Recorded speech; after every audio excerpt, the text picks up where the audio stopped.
One of man's greatest inventions has been the submarine. Using the entire ocean as a hiding place, she hits hard, and then she runs fast. Now, should she be spotted at the surface, then she has the capability of submerging very, very quickly, usually in less than about 60 seconds.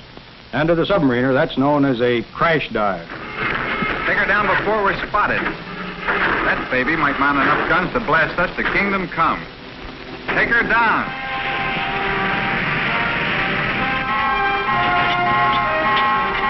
Secured, sir. Now, aboard the submarine, there's no time for error. The crew of 80 acts as one man.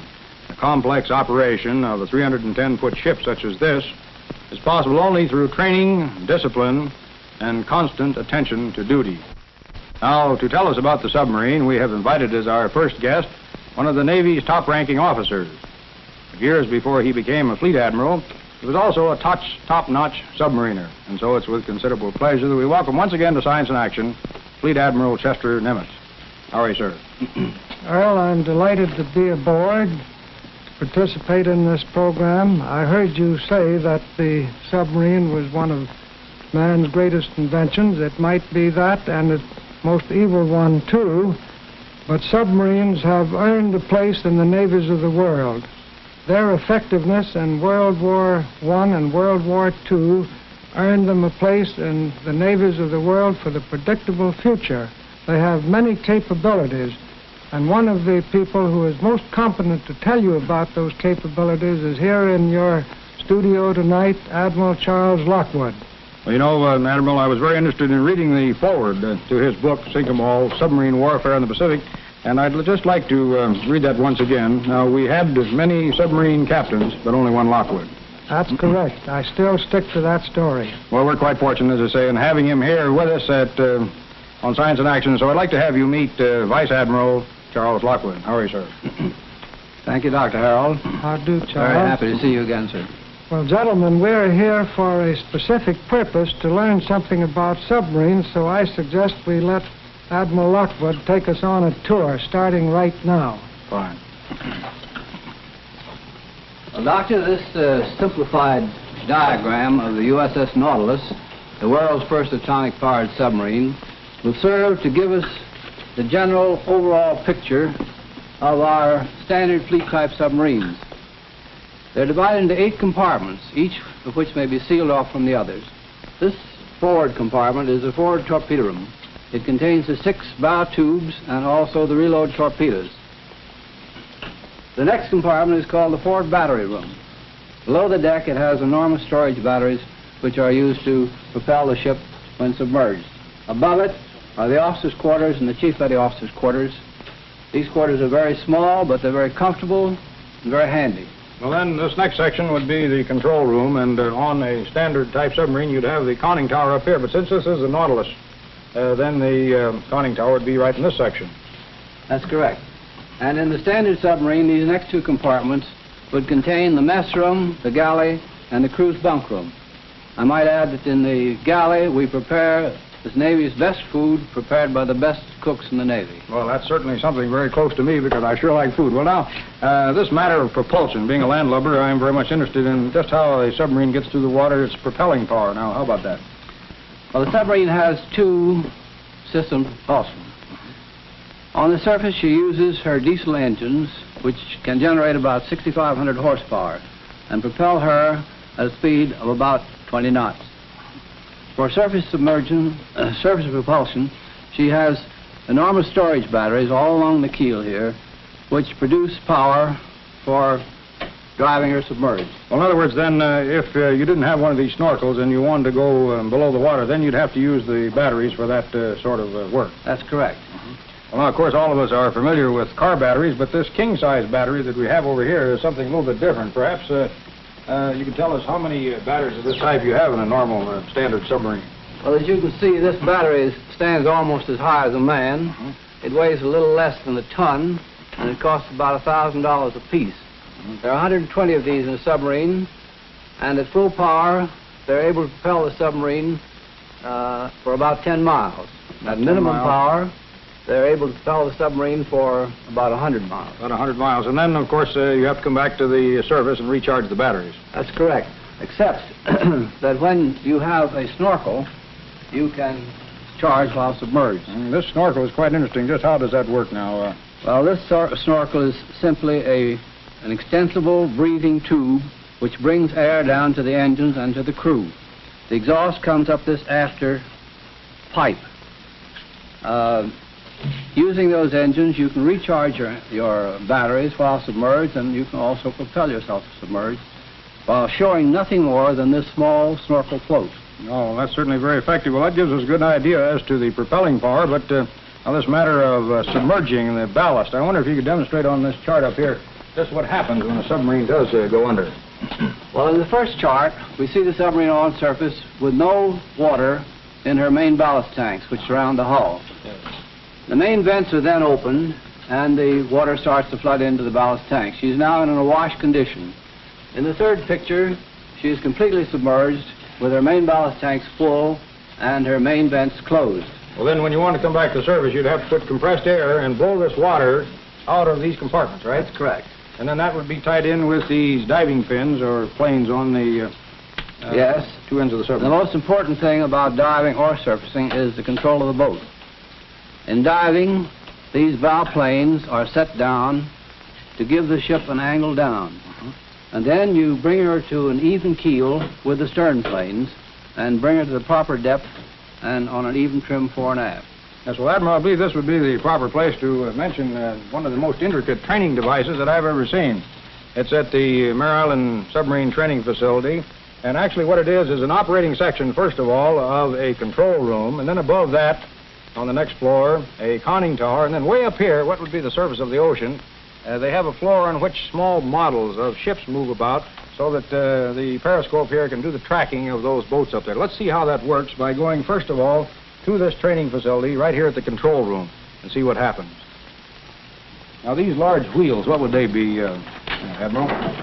These large wheels, which we see on the port side of the control room, serve to control the angle of the planes in diving.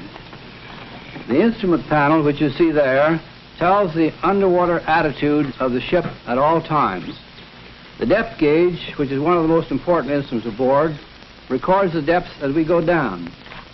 Unless the submarine is dodging or attempting to escape depth charges, she doesn't go too deep.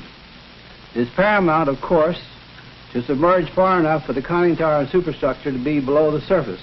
But it's also important not to descend to dangerous depths. Well, Admiral, I have here a small barometer, and I know a barometer is very, very important in the operation of a submarine, but how does it fit into that pattern? Well, the barometer is important because it shows you the pressure of the air in the control room at all time in the ship. It tells you instantly whether there is any opening which has failed to be closed on diving. You recall that the Squalus was lost in just such a diving accident. Well, now, let's assume for the purpose of our demonstration that we have submerged. What would then be the next step? We should then go to the post of the commanding officer in the conning tower at the periscope. Well, I have a little periscope here. A youngster next door uses it to look over the back fence, and I look in here, and I can almost look right into the camera. You have a cutaway model there. Perhaps you could demonstrate how this periscope operates. Well, this cutaway model will show sufficiently well the principles of the periscope. In a submarine, the periscope is a 40-foot steel tube. The commanding officer looks into this prism here, and the line of sight goes up and strikes this prism here, and so on out to the floor to the surface of the ocean. This prism may also be tilted so that you can search the sky for planes. Well, suppose we go now back to the training facility at Mare Island and see how the periscope would actually work. And here we see Lieutenant Commander D.T. Morris going through a periscope drill, and the command, of course, is up periscope. The skipper's first duty, as soon as the periscope comes above water, is to make a full 360-degree sweep of the horizon, to scan the earth off of the surface of the sea in all directions.